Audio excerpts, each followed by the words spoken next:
Hello. This video I'm actually doing in response to a request from Sue. She's working on a blanket and she is doing it with a figure-8 stitch.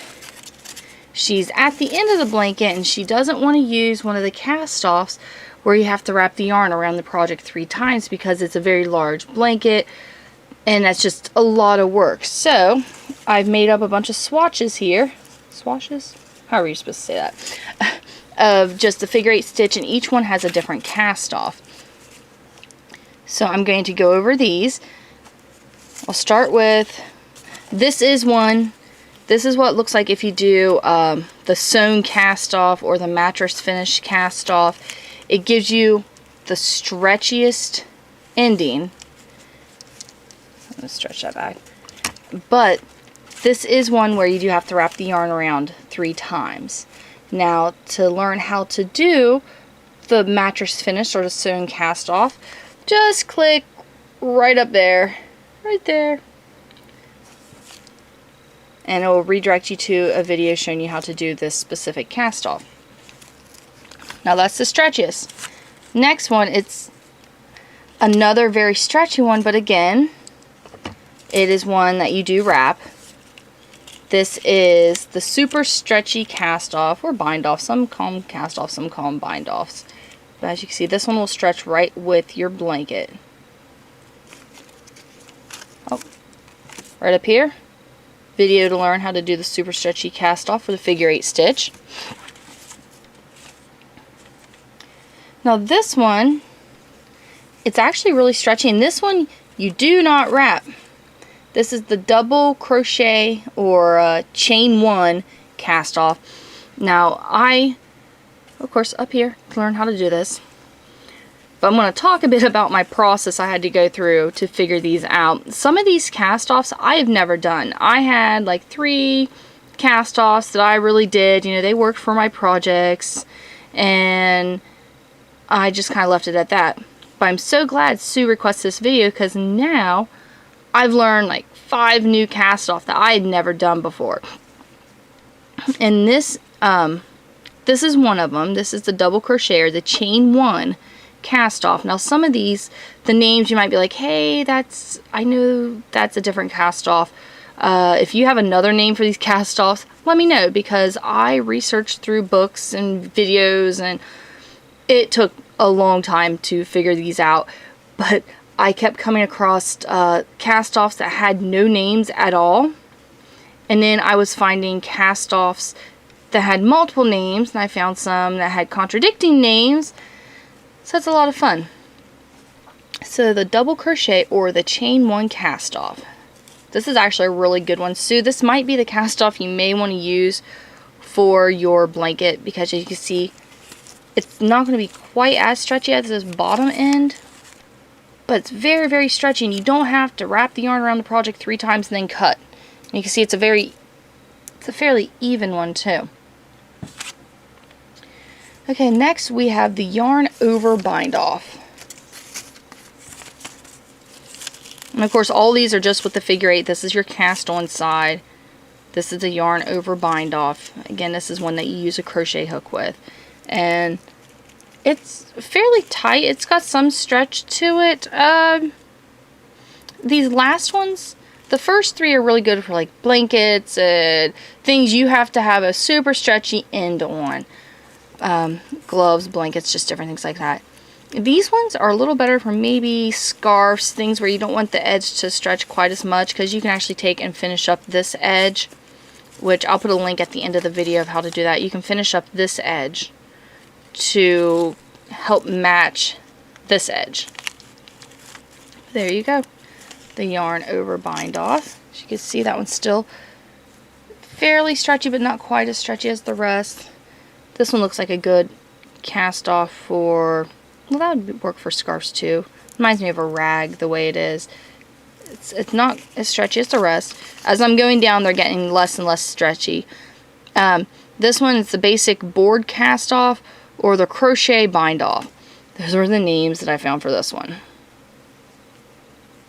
And it does give it a nice edge. It's very smooth and even. There's not a lot of stretch to it. And actually the way you finish up this side would look almost exactly like that. So there's another option. Stick that up there. I didn't make some of these quite as wide, so that's not actually how much of a stretch difference there is. But you can see like some of these holds the shape. Some of them are perfectly straight. Some of them have a little bit of wave to them. But this next one, okay, now this one I could not find a name for. I just call it the Sewn Cast Off variation, because what you do is you have your stuff in a rake style, so you have it on both sides of the peg, both sides of the loom. With this one, you actually take all the loops from this side, put them on the corresponding pegs on this side. So then you have all of the loops on this side, and then you do your cast off from there. And doing that, there's really not a huge difference. Now, I've seen one version of it where you'd put the loops over, take that bottom one over the top, then do your cast off. Another version, they just put the loops over and you'd have 2 sets of loops and you'd use all of them. So I didn't really want to make 2 swatches for the same thing with just that slight of a variation. So this first half of it, I went ahead and knitted off to where there was only 1 loop on the peg, and then did the cast off, and this side had 2. So as you can see, I think I like it with the 2 better because it blends right in pretty much. I mean, it's not real noticeable. It doesn't have much give to it. The one with the 1 has a little more give. As you can see, that's how it looks like. I'll flip it around so you can see the back of it some. I like the double better. And this one is, of course, I just called it the Sewn Cast Off variation because I couldn't find a name for it. I seen it in like 2 of my books. So there's that one. And our last one, of course, this one again, okay, simple bind off, basic bind off are names that I found for this one. And this one has a really nice bind off too. You can see how nice and even that is. Of course, you'd want to finish up the other edge to match. I wouldn't suggest this for a blanket. Again, this would be for more of your scarves and I don't know, gloves, scarves. I'm not sure what else. A hat, maybe. You can use this as like not hat, ear warmer maybe? No, I wouldn't use this for an ear warmer. There's not quite as much stretch. If you're doing ear warmers, I would go with this one. Which one is this one? The double crochet or the chain one. Because that one seems to be going back to its original shape. Or maybe even the yarn over bind off. And don't forget, any of these, if you want to learn how to do them through the entire time I'm talking about it, just up here in this corner, will be a link to go directly to the video to show you how to do that specific stitch. See, this one looks really nice. So I'm just going to hold them all together for a moment, talking about them a bit more so you can kind of see the edges. Like the ones that would be good for scarves are these ones, because see, the edges are nice and even. And there's a way to finish up the other side, which there'll be a link at the end of the video and in the description. There's a way to finish up this side to where it will look very similar to this side. That I like to use for scarves. These 4 right here are a little stretchier, so I would use these for things that you want a lot of stretch with. You know, a blanket, a top of an opening of a shirt. This one might be good for like the neck of a shirt or something, a sweater. Just different things like that. Okay, so for Sue, what I would suggest is here we go. The double crochet chain 1 is what I would really suggest for you to use for your blanket. I really hope this helps, and thank you so much for requesting this video. This is one of those things that I really should have done a long time ago because this really helps me out, and I hope that it helped everybody else out as too. I hope it helped everybody else out too. One note about, I just did the figure 8 stitch for all of these.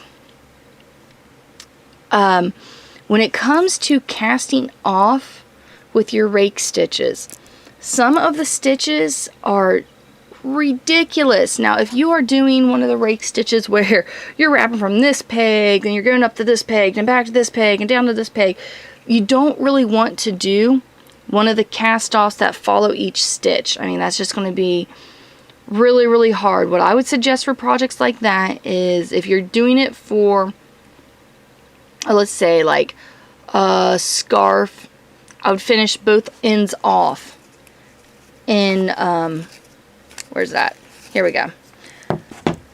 I would just pull all the loops from the one side to the second side, treat them all as one, and then use the simple cast off variation. I think that would those would turn out the best, because I get a lot of questions about how to cast those off, and some of them, when you're doing where you're following the pattern, they end up, because you can see this is just your basic sewn cast off, and that's what a lot of those other ones suggest to use. And you can see how stretchy and kind of like out of shape that end is, which after using it and using it, it will blend in better. Same thing with the super stretchy cast off, it will blend in better. But when you're going from, you know, from these ones, we're just going from that peg to that peg to that peg, you know, we're just going right across. Now when we're doing some of these where we're going all the way over, you know, skipping 5, 6 pegs, you're going to end up with big loops, and it's going to get in the way, and you're not going to like the way it looks, and you don't want to spend all that time on a project and not like how it turns out. Alright, enough rambling from me. Everybody like, share, subscribe, favorite, comment. Thank you for watching.